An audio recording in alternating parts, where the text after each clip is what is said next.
Essa é a sua rádio Sementes da Boa Nova. A melhor programação espírita do litoral norte de São Paulo.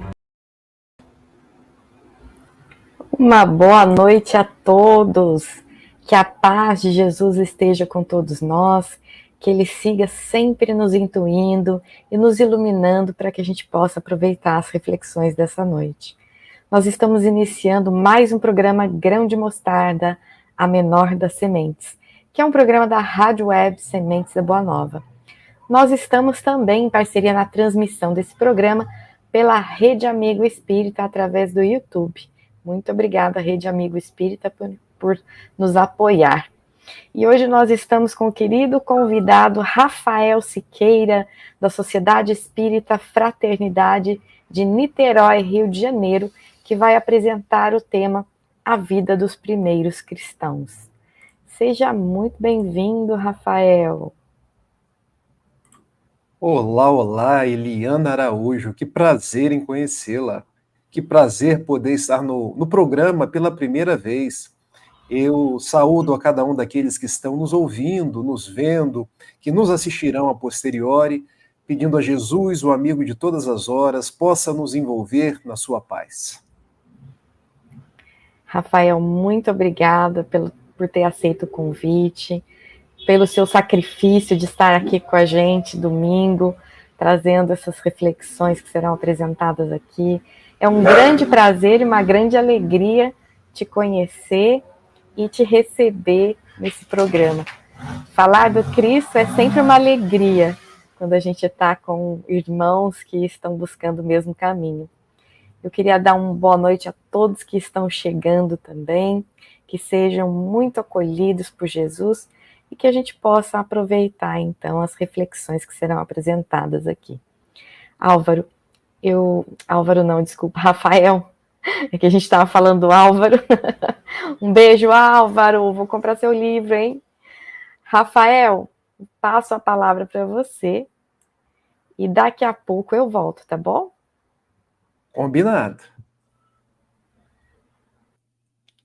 Meus caros amigos, minhas queridas amigas, como é bom estar aqui. Como é bom falar de Jesus, falar do Evangelho. Podemos aí elaborar algumas considerações sobre a vida dos primeiros discípulos.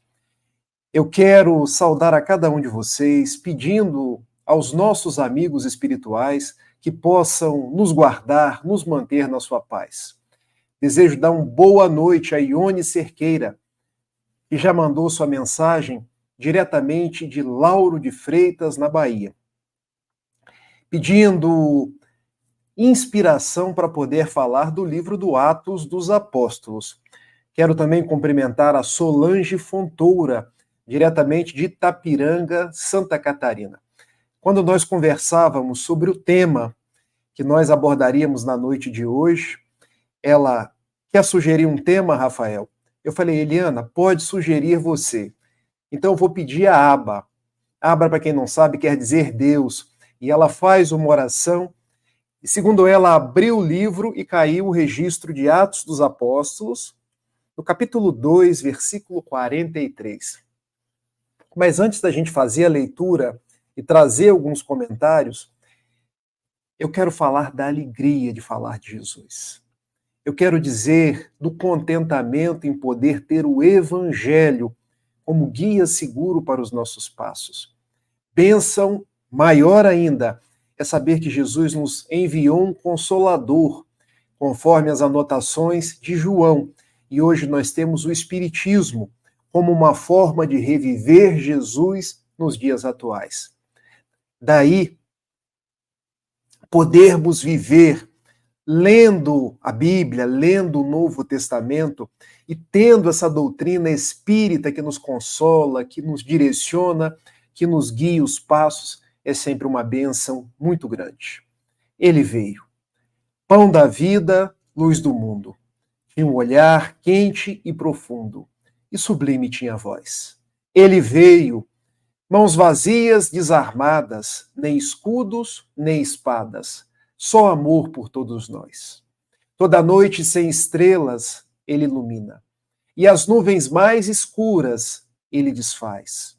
Ele veio, e agitou a nossa alma, tirou a nossa calma, mas nos trouxe a sua paz. São versos de um poeta aqui do Rio de Janeiro. Eu falo com vocês de Niterói, que dista aí do Rio de Janeiro pela ponte Rio-Niterói. Luiz Antônio Mileco. E Mileco, ele nasceu deficiente visual, mas encontrou no Evangelho uma forma de viver a vida sem reclamar. Sabendo que Jesus estava ao seu lado, na doutrina espírita, uma ferramenta para seguir em frente. E nos compôs esta poesia que depois foi musicada, dizendo: Ele veio. Jesus veio. Jesus veio inaugurar uma nova era na humanidade, a era do amor. E quando nós aprendemos a amar, nós aprendemos a perdoar, a viver como irmãos, a elaborar laços de ternura uns com os outros. Nós sabemos que a vida de Jesus é catalogada por 4 grandes evangelhos. E esses evangelhos que nós conhecemos são aqueles do cânon da igreja, porque existem vários outros escritos sobre Jesus que a igreja considerou como não sendo válidos e entraram para a história como os evangelhos apócrifos. De forma que nós temos como, vamos colocar assim, como textos oficiais da igreja e sobre os quais Kardec se debruçou para trazer o evangelho segundo o espiritismo, os textos de Mateus, de Marcos, de Lucas, de João. Mas o Novo Testamento não são apenas os textos que falam de Jesus, porque nós temos o Atos dos Apóstolos, que é uma narrativa de Lucas, o mesmo evangelista que depois fala da vida dos primeiros cristãos. Nós temos as cartas paulinas, 14 cartas paulinas. Nós temos as cartas universais, cartas de João, cartas de Pedro, e nós temos o texto do Apocalipse, completando aí 27 livros. Particularmente na noite de hoje, nós vamos refletir sobre um pequeno trecho do Atos dos Apóstolos. Deixa eu dar boa noite aqui para Leopoldina Santos. Deixa eu dar boa noite para Maria do Socorro Xavier Mazei. Deixa eu cumprimentar Ângela Seabra e dizer como é bom estar contigo mais uma vez, Lourdes Marinho, um amigo, uma poetisa, uma pessoa que nos inspira. O texto do Atos dos Apóstolos trata da vida dos apóstolos após a desencarnação de Jesus. Como foram aqueles dias? Como dar sequência à proposta do Mestre sem a presença dele? O que nós devemos ter em mente é que Jesus não estava presente num corpo de carne, mas como ele mesmo prometeu, ele permaneceria conosco durante o consumar dos séculos. Então, quando ouvimos falar daqueles primeiros dias apostólicos, Jesus guiava aqueles corações. Nós sabemos que Jesus teve 12 apóstolos. Se eu não me esquecer de nenhum, vamos lá. Nós temos Simão Pedro e André. Eu costumo guardar os irmãos. Simão Pedro, irmão de André. Tiago Maior, irmão de João. E muitos poderiam perguntar, por que Tiago Maior? Simplesmente porque ele era mais velho. Tiago Maior, irmão de João. Agora nós temos uma trinca de 3 irmãos. Tiago Menor, Mateus Levi e nós temos Judas Tadeu, 3 irmãos. Nós temos o apóstolo Filipe, nós temos Simão Zelote, Judas Iscariotes, nós temos Bartolomeu, que no Evangelho de João é conhecido pelo nome de Natanael, mas é o mesmo discípulo. E nós temos Tomé o Dídimo, aquele que precisou ver para crer. Cada um com a sua história. Cada um devotando amor a Jesus do seu jeito, com a sua particularidade. Mas nós sabemos que Jesus foi morto, cumprindo aí a profecia que já constava do livro de Isaías: eu terei que morrer. Tal qual cordeiro, eu me darei em holocausto. No terceiro dia eu ressuscitarei. e quando eu me elevar do madeiro, atrairei a atenção de todos para mim. Jesus, cumprindo as profecias, ele se dá em holocausto, deixando a mensagem do amor, a mensagem do perdão, porque mesmo quando ele estava morrendo, ele dizia: Pai, perdoa-os. Referindo-se a Anás, referindo-se a Caifás, referindo-se a Pôncio Pilatos, porque ele não tinha mágoa, nos ensinou a perdoar, nos ensinou a amar e nos ensinou igualmente que no mundo nós teríamos as mais diversas aflições, mas que tivéssemos bom ânimo, porque ele havia vencido o mundo. E desses 12 discípulos, nós precisamos nos dar conta que Judas de Queriot, o único que não era galileu, traiu Jesus. E após a sua traição, ele vem a cometer o ato do suicídio. Nós temos Simão Pedro, que negou Jesus 3 vezes. Nós temos outros 9 discípulos que fugiram no momento da crucificação. Apenas um ficou com ele até o final, João o Evangelista. E no alto do Gólgota, quando ele estava desencarnando, havia João e as Marias, as 3 Marias. Maria de Magdala, Maria de Cleofas e Maria de Magdala, Maria, mãe de Jesus, e Maria de Cleofas. Daí surge a tradição das 3 Marias, as 3 estrelas que vemos no céu. E Jesus desencarna. Como seguir depois da desencarnação de Jesus? O fato é que nós temos os mais diversos historiadores contando as histórias dos primeiros atos dos apóstolos. O livro oficial que nós temos é exatamente esse, narrado por Lucas, que conta que foram dias difíceis, porque as perseguições continuavam por todos os lados. Nós temos igualmente o livro, que eu recomendo que vocês leiam, Paulo e Estevão, psicografia de Chico Xavier pelo Espírito Emmanuel, que conta os bastidores daqueles primeiros atos dos apóstolos que seguiam Jesus. E o que nós podemos saber daqueles primeiros dias? Observem, nós não sabemos qual o destino de todos aqueles apóstolos, até porque existem divergências sobre o que ocorreu com eles. Cada um tomou o seu rumo, cada um pode ter morrido de uma forma, mas sobre alguns nós temos alguns pontos que convergem. Sobre cerca de 3 deles, João Evangelista, Simão Pedro e Tiago Menor, nós sabemos que eles fundaram numa casinha, numa espécie de porto para receber as pessoas, na estrada de Jerusalém para Jope, aquela que ficou conhecida como a Casa do Caminho. E o que era essa Casa do Caminho? Bom, era um lugar para onde acorriam os coxos, os necessitados, os endemoniados de uma forma geral. Era um lugar onde os filhos do Calvário de Jesus acorriam para receber uma mensagem de esperança, de alevantamento, para recuperar a sua fé. Porque ali eram prestados atendimentos, mas igualmente eram feitos cultos em recordação a Jesus.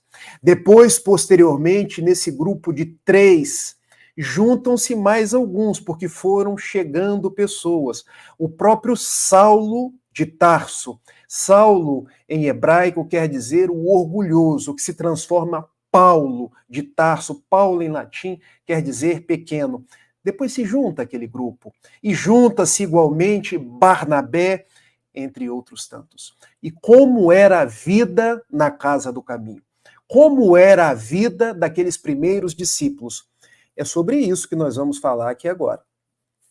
Porque o texto de Atos dos Apóstolos, aqui no versículo 43 a 47 do capítulo 2, nos diz mais ou menos assim. E aqui eu vou fazer uma leitura para nós irmos comentando.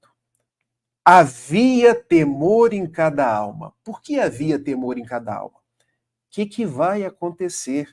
Nós não sabemos. Nós temos a certeza que Jesus é o nosso mestre e nós devemos continuar a obra de evangelização do mundo. Mas como fazer isso? Como uma ovelha prosseguir sem o seu pastor? Esse era o temor. Imaginem, Tiago maior, o irmão de João, há pouco havia sido degolado, transformando-se num dos primeiros mártires do evangelho. Como seguiriam aqueles três? Tiago menor, Pedro, João. Havia temor. Eu acho que se nós estivéssemos lá, talvez não fosse só temor, talvez fosse pavor, medo, não dessemos conta de seguir. Muitos prodígios e sinais eram realizados através dos apóstolos.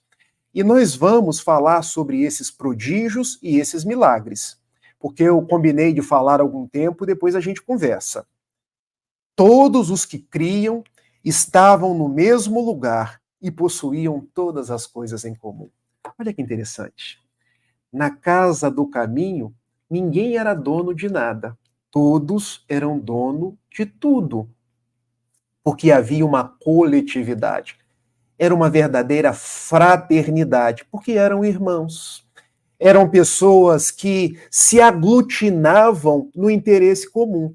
Quando a gente pensa na palavra igreja, vem do grego eclesia, e eclesia não quer dizer construção de pedra, mas quer dizer grupo de pessoas com um objetivo comum, que devotam a mesma fé. Isso é igreja.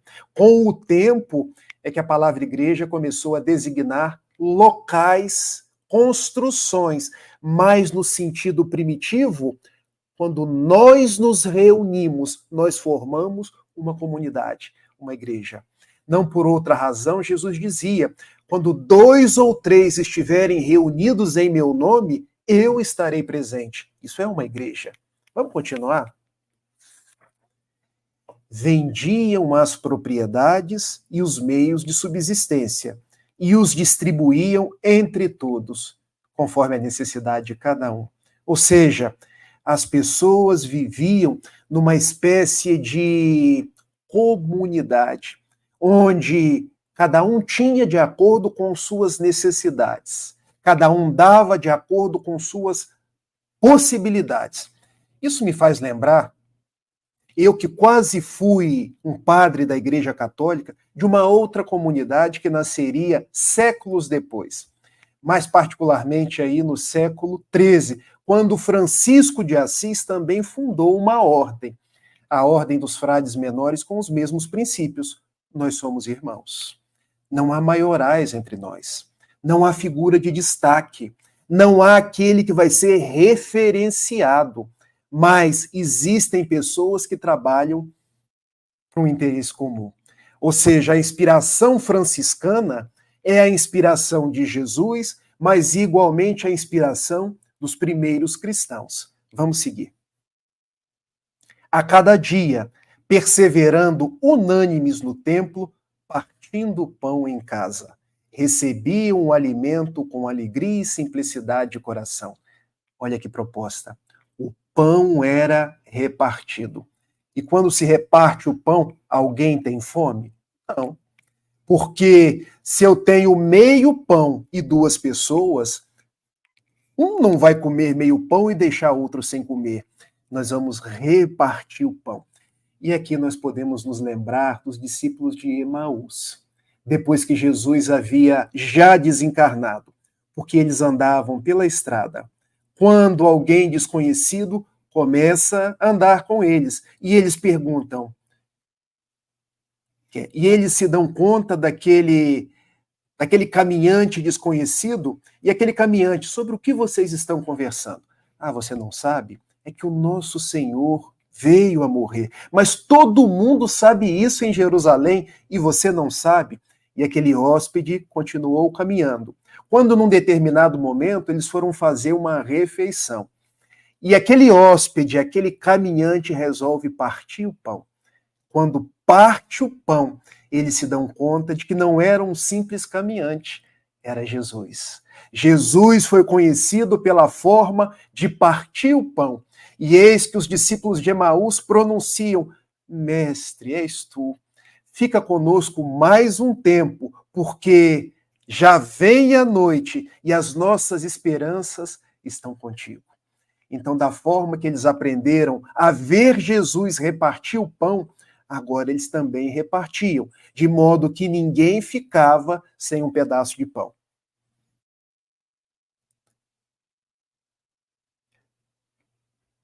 Louvavam a Deus e tendo graça junto a todo o povo, e o Senhor, a cada dia, acrescentava à igreja os que estavam sendo salvos. Assim era a vida dos primeiros cristãos. Uma vida de receios, mas uma vida de fraternidade. E vocês observaram que eu falei de milagres. Eu falei de determinadas situações em que verdadeiros prodígios aconteciam entre aqueles primeiros cristãos. Quando a gente volta aqui do texto do Atos dos Apóstolos, porque nós estamos no capítulo 2, versículos 43 a 47, a gente volta no mesmo capítulo 2, aqui para o versículo de 14 a 18, nós escutamos falar do fenômeno de Pentecostes. O que é o fenômeno de Pentecostes? Primeiro eu vou dizer para vocês o que essa palavra significa. Porque Pentecostes vem da cultura hebraica. Pentecostes em hebraico quer dizer Shavuot, semanas, porque 50 dias depois do povo sair do Egito, Moisés sobe o monte Sinai e lá em cima recebe as 2 tábuas da lei. Então, Shavuot, festa das semanas. 7 semanas após saírem do Egito, Moisés sobe o monte e recebe as tábuas da lei, trazendo os 10 mandamentos. E ainda hoje os judeus comemoram essa festa, a festa do Shavuot. Em verdade, os judeus comemoram as mais variadas festividades. 7 delas têm, assim, um caráter especial, mas 3 são as mais importantes. Pessa, a festa de Páscoa. Shavuot, a festa de Pentecostes. E a festa de Sukkot, que é a festa das tendas, das cabanas ou dos tabernáculos. Apropriando-se desse Shavuot, desse Pentecostes, na cultura cristã, ela tem uma significação diferente. Porque em Atos dos Apóstolos, Pentecostes não é a descida das tábuas da lei mediante Moisés, mas é a descida das vozes de fogo, num fenômeno mediúnico, quando os primeiros apóstolos começaram a falar em línguas, a falar com trejeitos, dando conta de que estavam mediunizados. E olha o que diz Simão Pedro sobre esse acontecimento. Varões judeus e todos os habitantes de Jerusalém, tomai conhecimento disto e atentai nas minhas palavras, pois esses homens não estão embriagados. Observe, se achava que os primeiros discípulos ou os homens que estavam falando em línguas diferentes estavam bêbados, embriagados. Mas Simão Pedro, não, eles não estão embriagados. Já é a 3ª hora. E 3ª hora não se conta como aqui no Brasil. As horas em Israel são contadas o turno da noite e o turno do dia, de forma que a 3ª hora do turno do dia corresponde às 9 horas. Já é a 3ª hora. E isso corresponde ao que disse o profeta Joel. E Deus derramará do seu espírito por toda a carne. Vossos filhos e filhas profetizarão. Vossos jovens verão visões e vossos velhos terão sonhos. Como era a vida dos primeiros cristãos? Uma vida de temor? Sim, não tinham Jesus mais. Uma vida de fraternidade? Sim, porque eles viviam como irmãos, dividiam tudo. Mas uma vida onde a mediunidade estava presente em todos os momentos. Onde os fenômenos mediúnicos eclodiam. onde as pessoas por onde Simão Pedro passava se atiravam na sua sombra, porque a sombra de Simão Pedro curava. E olha que interessante. Fazendo um link com o Antigo Testamento, o texto de Joel já diz isso. Deus derramará do seu espírito por toda a carne. Não é a mediunidade? Não é a mesma mediunidade que hoje nós espíritas estudamos no Livro dos Médiuns? Olha que beleza estudar o texto do Atos dos Apóstolos e perceber que no dia de Pentecostes as línguas de fogo representam a nossa mediunidade, conhecida nos dias atuais, porque o termo mediunidade foi trazido por Kardec.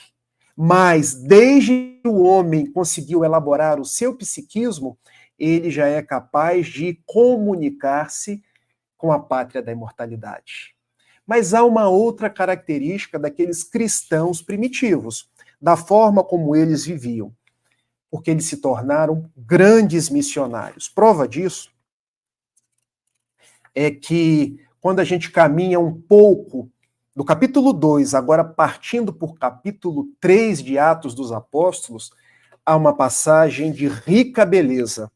Quando Simão Pedro e João, eles indo até o Templo de Jerusalém, o Templo de Jerusalém, suntuoso, magnífico, é aquele templo que foi construído, destruído por Nabucodonosor, depois reconstruído pelo rei Herodes e destruído no ano 70 por Tito, o filho de Vespasiano, imperador romano. Na vida ali dos primeiros cristãos, eles tinham o templo. E narra Atos dos Apóstolos que quando eles subiam a escadaria, de frente a uma das portas de Jerusalém, a Porta Formosa, ali encontrava-se um coxo, um homem que não conseguia andar, que estava ali há décadas, há anos, com as mãos estendidas, pedindo esmola. E Simão Pedro lembrava-se de Jesus.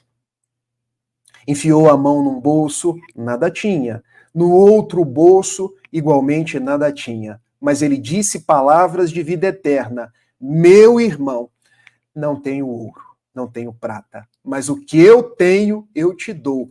Levanta-te e anda, em nome de Jesus. E o homem andou.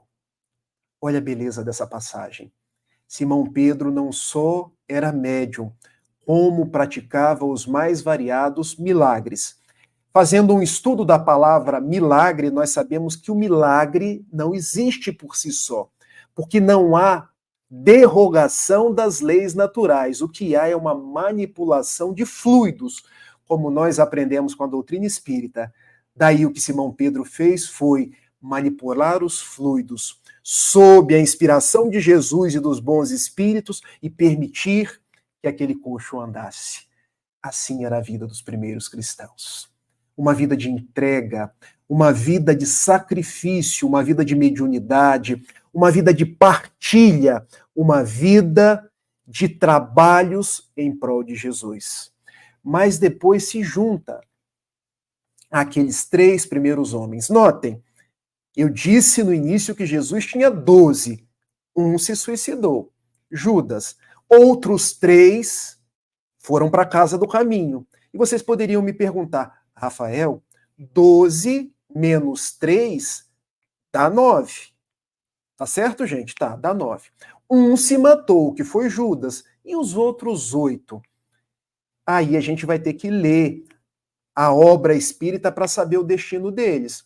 A obra de Humberto de Campos, no livro Boa Nova, de Chico Xavier, Os Discípulos, dá conta do destino de alguns deles.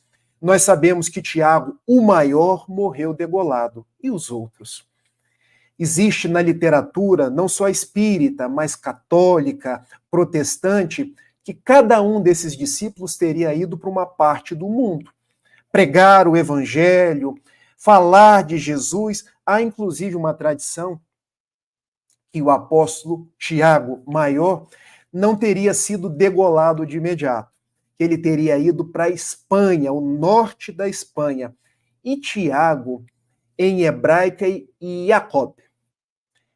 E no norte da Espanha, ele funda uma cidade. San Jacob de Compostela. Já ouviram falar de Santiago de Compostela? A cidade dos peregrinos, a cidade onde as pessoas vão fazer aquelas caminhadas de purificação, de intronização no Evangelho, de pensar na própria vida.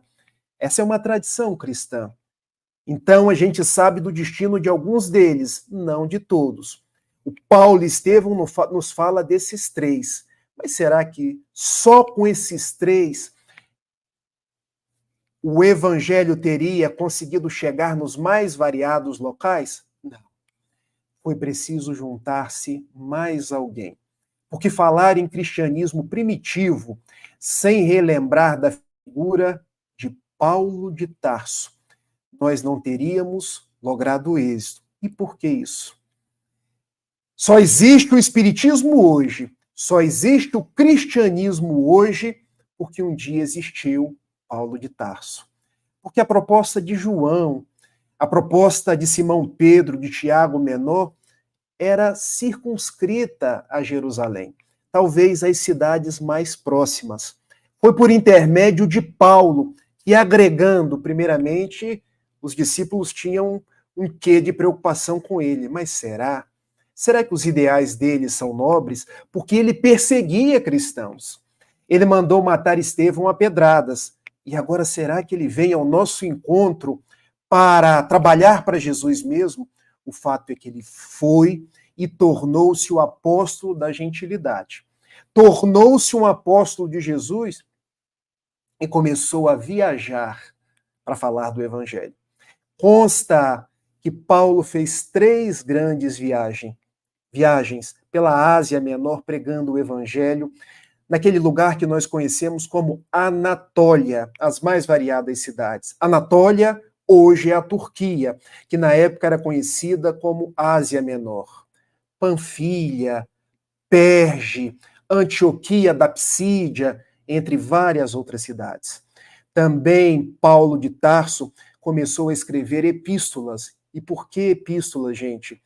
Porque imaginem, na época nós não tínhamos Facebook, Messenger, YouTube, então não se dava conta de viajar com tanta facilidade, com tanta rapidez. Em 52 do primeiro século da era cristã, ele estava na igreja de Corinto. Está narrado no Paulo e Estevão, no capítulo 7º da segunda parte. E ele é entristecido porque não dava conta de ir em todos os locais. Jesus se aproxima dele. Por que choras, meu filho? Eu choro porque a tarefa é grande, os trabalhadores são poucos. Eu não dou conta de ir a todos os locais. Doravante, você não irá mais a todos os locais, porque a presença do mensageiro não é o mais importante, mas que o seu verbo e a sua escrita se faça iluminada. Você começará a escrever. E Estevão, olha como era a presença de Jesus. Aquele que você ordenou seja morto, será um benfeitor da sua vida. Eu e Estevão estaremos contigo e você começará a escrever cartas. Vieram as cartas ou epístolas. Romanos, 2 Coríntios, Tessalonicenses, Colossenses, Filipenses, Tito, Timóteo, entre várias outras. Assim foi a vida dos cristãos primitivos. E grande parte deles foi morta, porque se deram em holocausto por Jesus. Nós sabemos que Paulo veio a morrer em Roma por volta ali do ano de 66. Quando ele, pregando o evangelho já na cidade, em verdade ele estava preso, por ordem de Nero, teve a sua cabeça decepada. Nós sabemos igualmente que Simão Pedro também morreu ali por volta do ano de 66, quando estava em Roma, este sim, para falar do evangelho, trazendo inclusive junto dele João Marcos, o filho de Maria Marcos, que posteriormente escreveria um evangelho, com as anotações de Simão Pedro. Simão Pedro também é capturado e, por ordem de Nero, deveria morrer na cruz como mestre. E Simão Pedro, eu não mereço essa distinção. Se vão me crucificar, me crucifiquem de ponta cabeça. E ele morreu de cabeça para baixo. Também, estou com a garganta ressecada, gente. Também Tiago Menor veio a desencarnar já em Jerusalém, porque, por mais que ele fosse afeito à cultura judaica, as perseguições aos primeiros cristãos eram inclementes, e ele acabou sendo igualmente martirizado. Então, trabalharam, serviram, amaram e, invariavelmente, morreram por Jesus. O único que teve a sua vida poupada foi João, o evangelista, que transferiu-se de Jerusalém para a cidadezinha de Éfeso. E ali, junto com a mãe de Jesus, que ele fez questão de trasladar para Éfeso, comprou uma casinha num promontório. Promontório que dava visão para o mar da Galileia. E enquanto João pregava o evangelho durante o dia, Maria recebia os mais variados necessitados. Falava de Jesus para todos eles. Maria veio a desencarnar naquela casinha no promontório em Éfeso. E João Evangelista viveu. Viveu um pouco mais. E na ilha de Patmos, na Grécia, já bem velhinho, escreve o seu evangelho. Escreve igualmente o texto do Apocalipse, dizendo para nós apocalipto, ou seja, a revelação, o que aconteceria no futuro. Em breves palavras, é essa a história dos cristãos primitivos. E vocês poderiam perguntar, como isso sobreviveu até hoje? Sobreviveu, primeiro, pela bravura de Paulo de Tarso, que não manteve o evangelho circunscrito ao reino de Israel. Conta o livro de Paulo e Estevão que ele e Tiago teve uma função primordial, porque era próximo do Sinédrio, impedindo que os cristãos fossem muito perseguidos no início. Mas Tiago tinha brigas homéricas com Paulo, porque Tiago, ele queria que o cristianismo estivesse mais próximo aos costumes judaicos, do tipo que as pessoas se circuncidassem, no 8º dia tirar a pele do prepúcio, em recordação daquela aliança que Deus fez com Abraão. Que se comesse comida kosher. O que é a comida kosher? Aquele tipo de comida prescrita pelo Levítico. Não se come carne de porco, a carne do peixe só se come se o peixe tiver escamas. Das aves, você pode comer desde que entre as patas, os dedos das patas, não haja escamas. O judeu come galinha, mas não come pato. Então existiria várias formas de comer. E igualmente que o evangelho ficasse circunscrito ali ao reino de Israel. E vem Paulo de Tarso. Não. Jesus quer que nós preguemos a todos, inclusive a gentilidade. Jesus não pediu que ninguém fosse circuncidado. Circuncidado é algo material, é um rito, não precisa disso.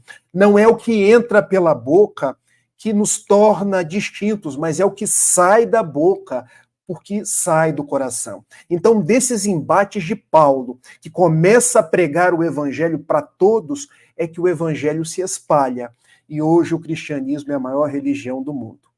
Mas o cristianismo igualmente sobreviveu porque algumas pessoas começaram a anotar, a escrever. Quando nós estudamos o judaísmo, nós sabemos que o que está na Torá, a Torá é a lei, Gênesis, Êxodo, Levítico, Número e Deuteronômio, é a pequena parte dos ensinamentos dos judeus, porque a maior parte é oral, passada de ouvido para ouvido. O que isso quer dizer? Não se escrevia, depois começou-se a escrever. Aí vem a Guemará, a Mishnah, o Talmud.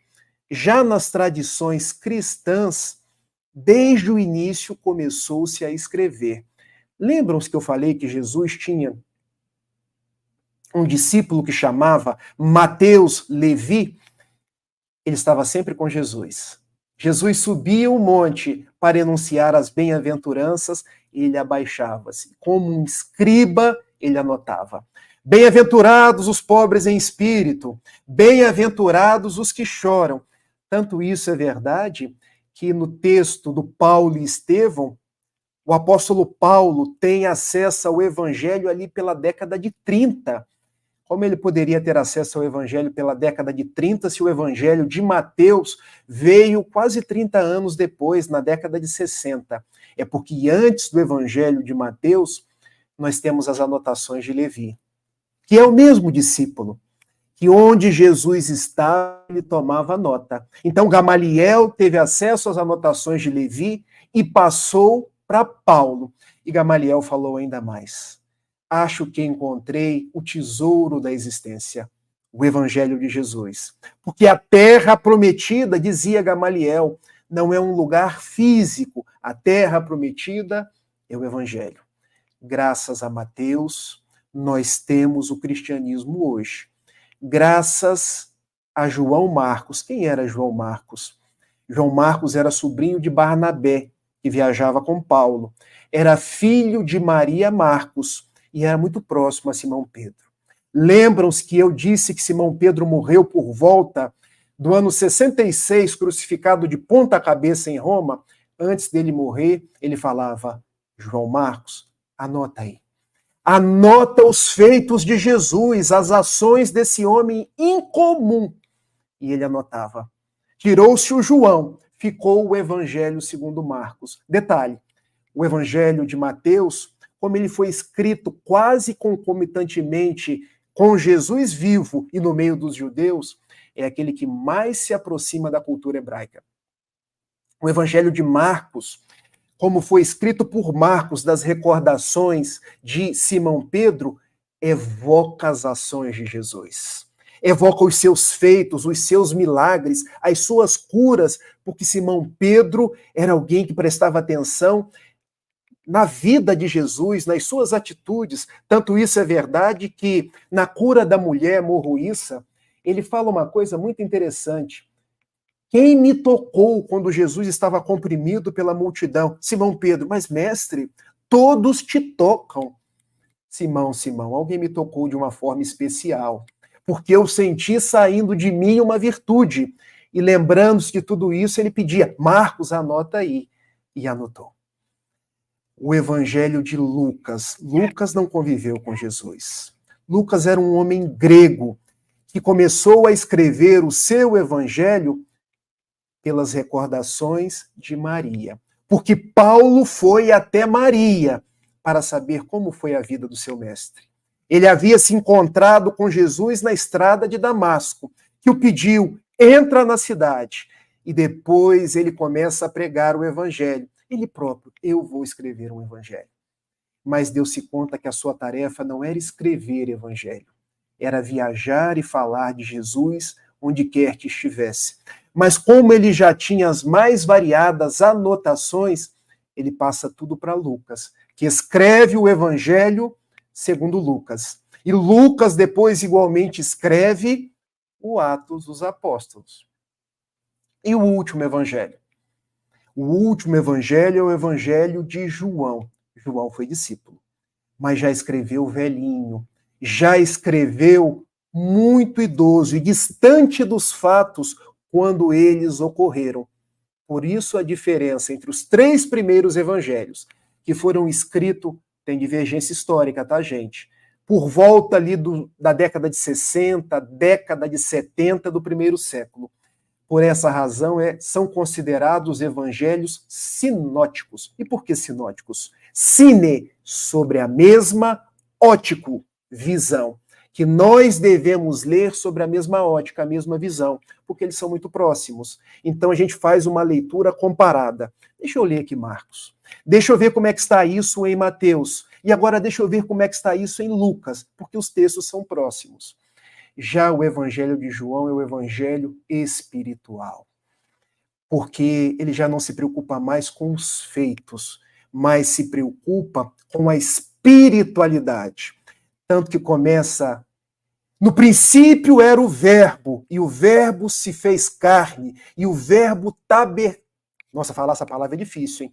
Tabernaculizou entre nós, e o Verbo era Jesus. Esse foi João. Na cultura comum, o Evangelho de Mateus, representado por um anjo, um homem que faz a ligação entre a cultura cristã e a cultura hebraica. O Evangelho de Marcos, representado por um leão, o leão de Judá, as ações de Jesus, as suas curas, as suas propostas redivivas. O Evangelho de Lucas, representado como um touro que se imolou, que morreu por nós. O Evangelho de Lucas é rico nas parábolas, é rico porque Lucas sabia escrever, sabia compor poesias, e o Evangelho de João, o Evangelho espiritual, representado por uma águia, porque sobrevoa, que vem falar de Jesus como Filho de Deus, fazendo um resumo de tudo o que eu falei. Vida dos primeiros cristãos. Eles tinham medo, Jesus não estava com eles, mas eles foram pouco a pouco aprendendo a confiar. Eles tinham uns aos outros, porque formavam uma grande família, repartiam o pão, da mesma forma que viram Jesus repartir o pão na última ceia. A dor de um era a dor de todos. Eles se propunham a servir.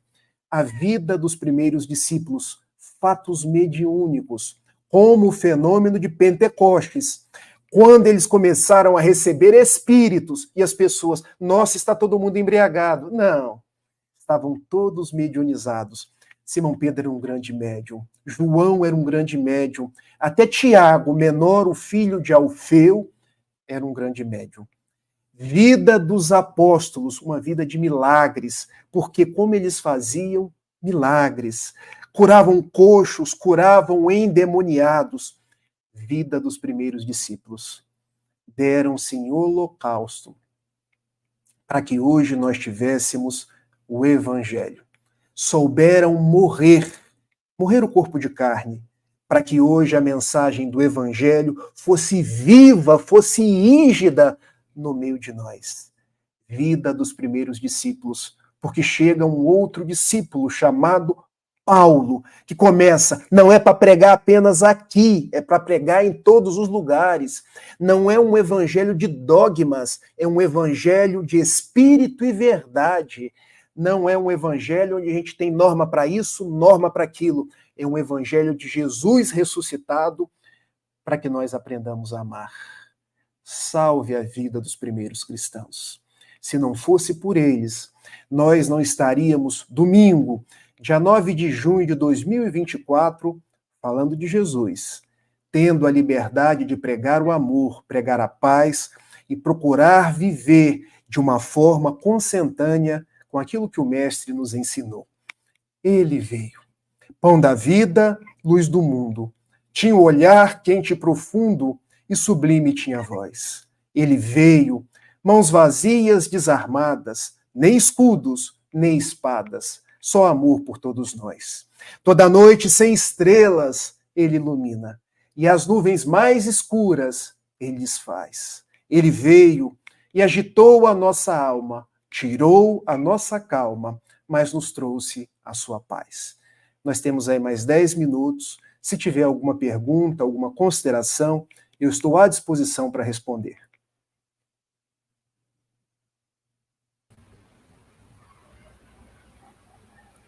Rafael.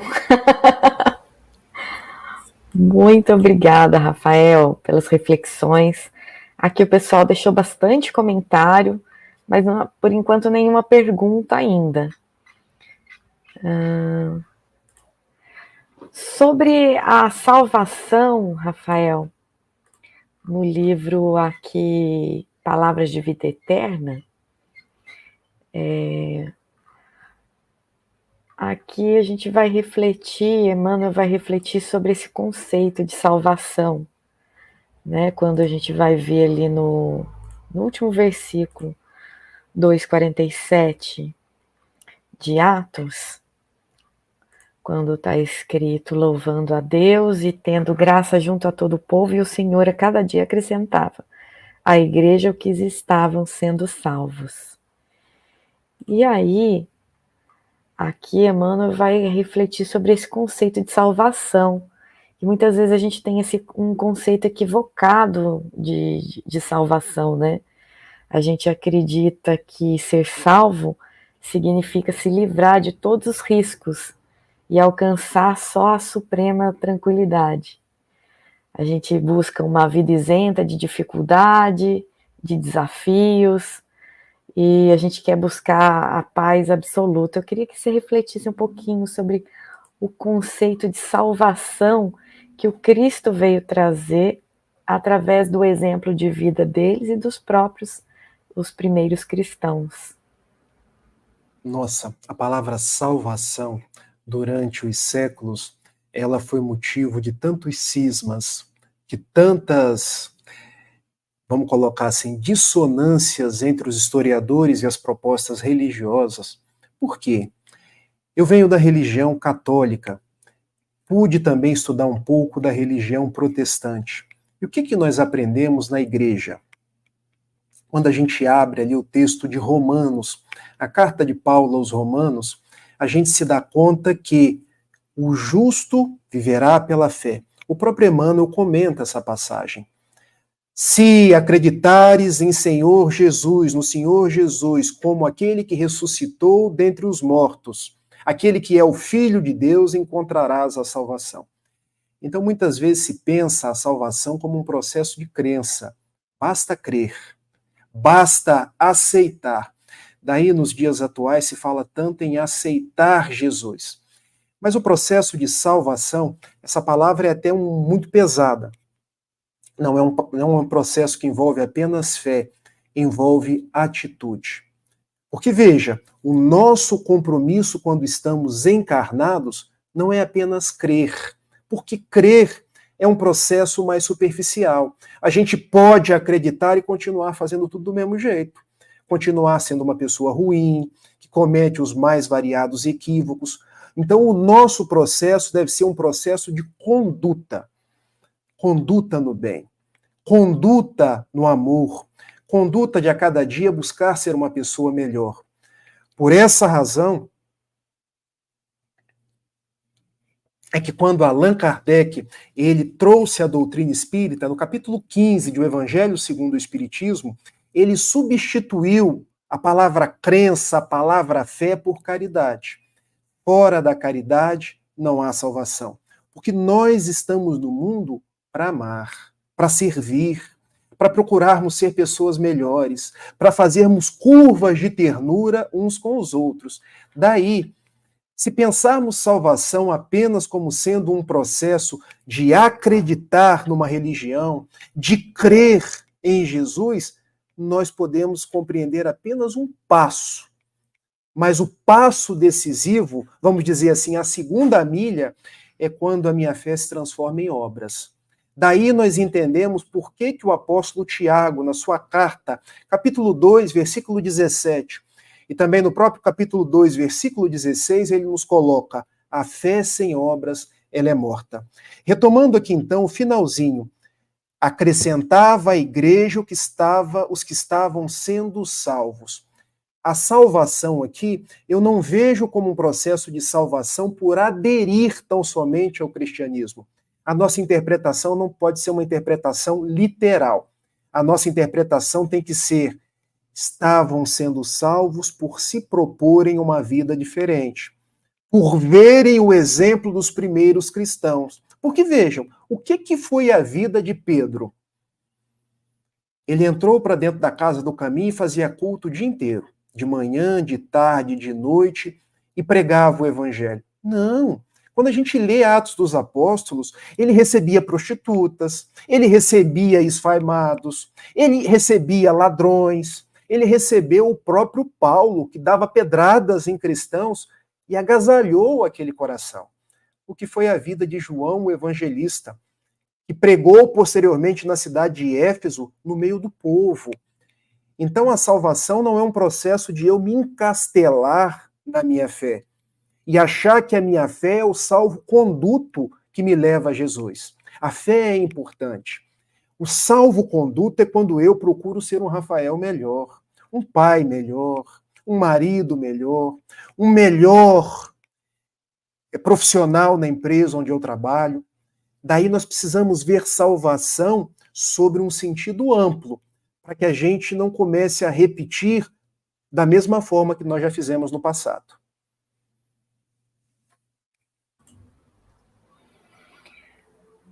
Rafael, muito importante essas reflexões, né? Porque às vezes a gente tem esse conceito equivocado de salvação e acaba se perdendo, né? A gente tem que lembrar que a dor faz parte do processo, a gente não precisa se esquivar dela, a gente tem que aceitar esse processo, né? É uma parte de salvar a nós mesmos, né? A regeneração interior, a nossa própria instrução, a educação de nós mesmos, o aperfeiçoamento de cada um de nós, para que através dessas pílulas, dessas sementes do Evangelho, que a gente vai tomando cada dia, ela vai revitalizando a nossa forma de pensar, de conduzir a vida, e assim a gente vai se salvando, né, sem abandonar as lutas da vida, lembrando que é uma jornada de salvação. Então, é uma jornada em que todos nós vamos superar desafios e aprender com tudo isso. E é importante a gente se lembrar da vida do Cristo, né? Que aceitou a própria cruz, as dificuldades, as difamações, né? Todo aquele calvário, e não fugiu à luta.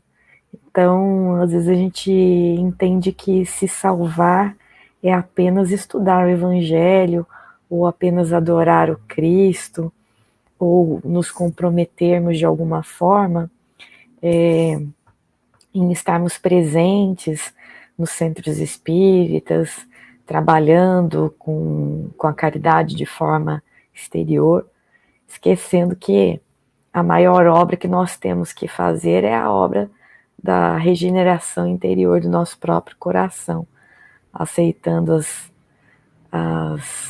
as verdades do Cristo e compreendendo que a primeira modificação que temos que fazer é a nossa interior. E a partir daí, o trabalho aparece, né? O trabalho nos chama, nos convoca. Exatamente.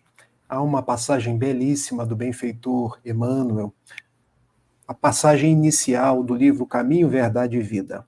Ele diz assim: por louvar a Jesus nos templos e menoscabá-lo na via comum, é que nós temos naufragado 1000 vezes.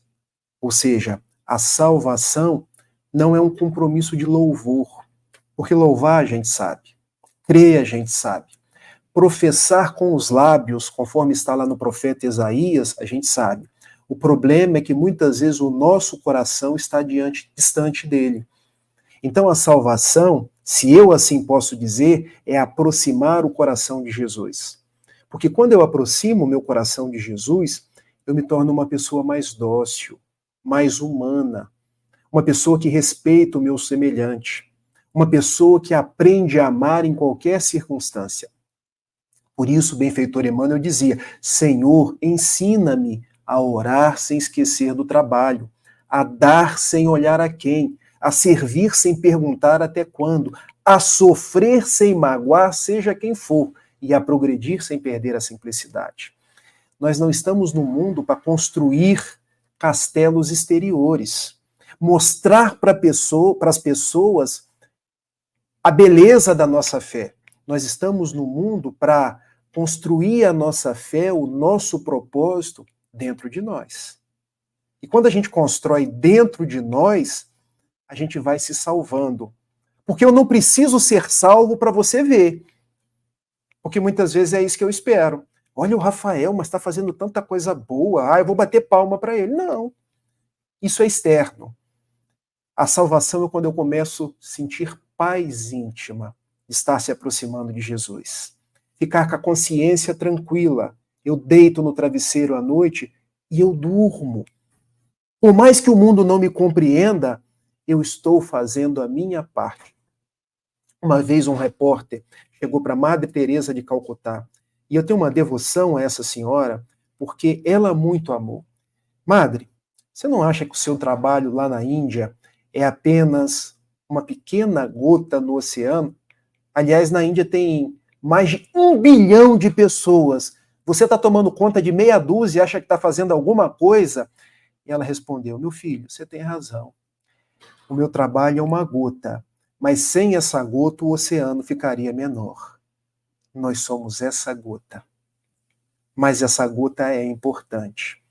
Sendo que essa gota, primeiro ela vai orvalhar na nossa intimidade, para depois orvalhar a quem se aproxima de nós. Que lindo, Rafael. Nossa querida Madre Teresa de Calcutá. Também tem um carinho muito grande por ela. E todos aqueles que trabalharam e continuam trabalhando, né, na Seara do Cristo, isso é muito bonito. São exemplos, né, para todos nós, para que a gente possa seguir. Bom, foi muito bom te ter aqui conosco novamente, Rafael. Pela primeira vez, na verdade, né, mas vou já pedir reagendamento, se for possível. E foram reflexões lindíssimas que tocaram o nosso coração, nos emocionam sempre, para que a gente possa acolher essas reflexões e ir mudando a cada dia, criando esse contato individual e mais próximo com o nosso querido amigo Jesus. Então eu queria deixar aqui para você, queria que você deixasse as considerações finais, se puder também fazer uma prece para todos nós, aí a gente vai dando uma boa noite para cada um que está aqui, e infelizmente terminando esse programa hoje. As minhas considerações finais são sempre de agradecimento a Jesus. Quero cumprimentar a Ione Cerqueira mais uma vez, a Solange Fontoura, lá de Santa Catarina, a Leopoldina Santos, a Maria do Socorro Xavier Mazei, a Ângela Seabra. A Lourdes é uma pessoa tão especial, ela me pediu até para tomar água. Sabe, Lourdes, a garganta tem andado seca e às vezes resseca que eu não consigo nem falar. Quero cumprimentar o Aldo Nobre. Ele escreveu aí lux. Lux em latim quer dizer luz. Toda luz vem de Jesus. Eu sou a luz do mundo. Aquele que me segue não andará em trevas, mas terá a luz da vida. Rosimar Cristóvão. O Aldo também escreveu testamentos nos últimos tempos. Disse o Senhor, derramarei do meu espírito sobre toda a carne. Sim, essa é uma citação do profeta Joel, que se concretiza no texto dos Atos dos Apóstolos. É a promessa da mediunidade, que hoje a gente, quando exerce a mediunidade no Espiritismo, está cumprindo aí o que já havia sido dito no Antigo Testamento. Cumprimentar aí a Olinda Tierlin, a Adriana Lopes, uma grande amiga. O Aldo aí dizendo benevolência, indulgência e perdão, que é a caridade em a questão 886 do Livro dos Espíritos. Adriana, Jesus nos salvou por mostrar o caminho de nos melhorar. Então, né? Isso, exatamente. Na verdade, as pessoas acham, Jesus morreu para me salvar dos meus pecados. Vocês acham que é assim, gente? Jesus, quando morreu, nos liberou de todos os nossos pecados? Não. Ele diz em João capítulo 16, versículo 33, tenho-vos dito estas coisas para que em mim tenhais paz. No mundo tereis aflições. Mas tende bom ânimo, eu venci o mundo. Jesus nos ensinou a amar, nos ensinou o caminho. Ele disse que nós teríamos aflições, mas ele foi o exemplo. Ele passou pelas aflições sem murmurar, nos ensinando qual era o caminho de fazer o mesmo. É isso, Adriana. O Aldo escreveu, o amor é o eterno fundamento da educação. Essa é uma frase de Pestalozzi, que foi o mestre de Kardec. Lia Valente Burim, uma grande amiga de São Paulo. Vou trazer uma garrafa de água, Lourdes. É isso que eu vou fazer das próximas vezes. Que Jesus abençoe a todos vocês, que vocês sintam-se abraçados pelos benfeitores espirituais, que são os guias das vossas vidas. E a minha mensagem é uma mensagem de esperança. Vamos seguir em frente. Vamos nos dar as mãos. Vamos trabalhar cada vez mais, sorrir para a vida da mesma forma que Jesus tem sorrido para cada um de nós. Nunca nos cansemos de amar em todos os momentos da vida e sigamos em paz, sigamos bem, que Jesus do alto nos abençoe a todos. Beijo grande. Obrigada, Rafael. Queria agradecer, então, a todos aqui, principalmente o nosso querido convidado dessa noite, a todos que participaram conosco, aqueles que vão nos ver futuramente, e agradecer à Rede Amigo Espírita pela transmissão desse estudo e também à Rádio Web Sementes da Boa Nova. Agradecer imensamente, Rafael, o seu tempo e as suas reflexões, o teu carinho e a sua amorosidade. Muito obrigada por estar aqui conosco no Grão de Mostarda. Que Deus abençoe a todos nós e que a gente possa estar com Ele por Cristo, com Cristo e em Cristo para sempre. Que assim seja, graças a Deus. Graças a Deus. Você me lembrou a igreja agora, Eliana. Por Cristo, com Cristo e em Cristo. A gente cantava isso. Pois é. Então, o Grão de Mostarda, Rafael, você acredita que surgiu pela necessidade que eu sentia no meu coração de ir à igreja aos domingos? Eu sentia tanta vontade, mas eu não me encontrava mais lá. Então, nesse percurso de busca interior, né, o Mário Mazei, da Rádio Web Sementes da Boa Nova, me ofereceu para apresentar esse programa. E aí, todo domingo eu me sinto na igreja aqui, porque a igreja é o nosso templo sagrado do nosso coração.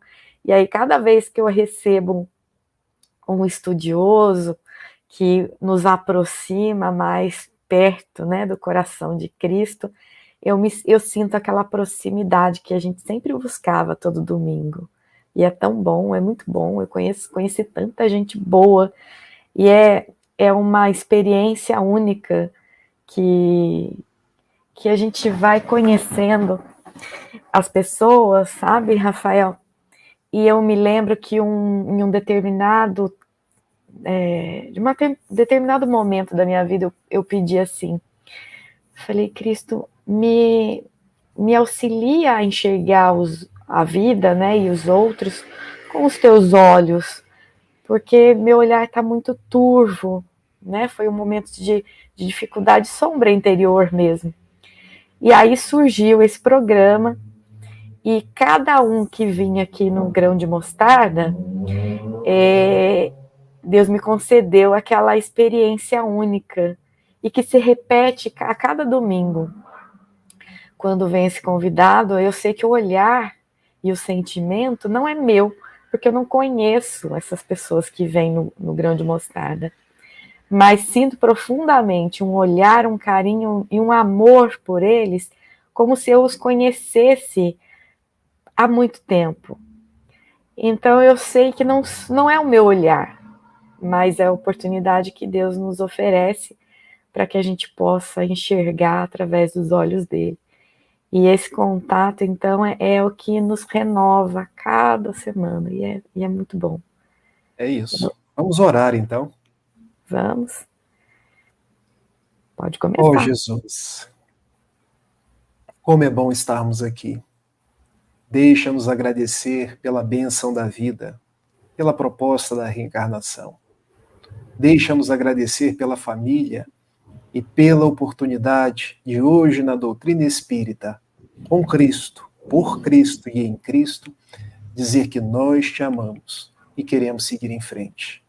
Abençoe aqueles que estão conosco, abençoe aqueles que nos verão a posteriori, as nossas famílias, o nosso mundo ainda conflitado pelas guerras. Dai-nos a tua paz. Muito, mas muito obrigado por tudo, Senhor. Continue abençoando este programa, a nossa Eliana, e dai-nos a tua paz. Que assim seja. Graças a Deus. Ai, obrigada, Rafael. Eu tô com dor no coração que eu me despeço de você, da Lourdes, da Lia, da Wanda, do Aldo, de todo mundo aqui que tá com a gente mandando tanta vibração boa. Gente, muito obrigada por estarem conosco. E podem ficar tranquilos que o Rafael vai estar aqui conosco novamente. Então, um ótimo domingo e até o próximo programa. Tchau, tchau.